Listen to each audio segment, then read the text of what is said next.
Si Volvo est connu aujourd'hui pour ses SUV, notamment le XC60 et le XC90, il reste néanmoins marqué par la carrosserie break.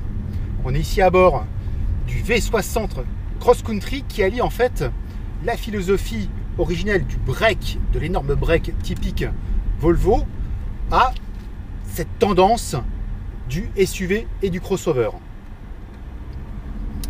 Par rapport au V60 classique, la garde au sol a été rehaussée de 65 mm. Ce segment des breaks baroudeurs est un segment en forte progression.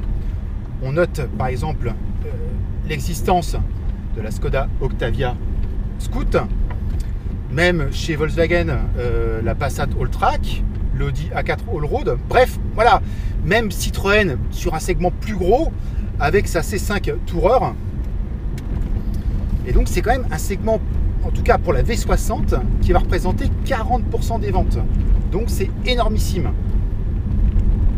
Petite particularité de cette version qu'on a laissée aujourd'hui, c'est une transmission 4 roues motrices associée au moteur D4 de 190 chevaux. Il faut savoir que ça va être la version qui va être la plus vendue, le haut de gamme, qui dépasse les 50 000 euros.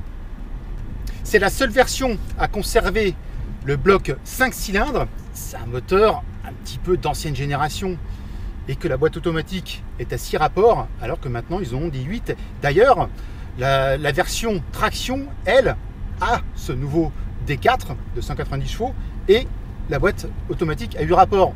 Donc c'est quand même bizarre, hein. Mais évidemment, Volvo n'allait pas se lancer dans des développements pharaoniques, puisqu'en fait, la V60 sera remplacée dans environ 2 ans.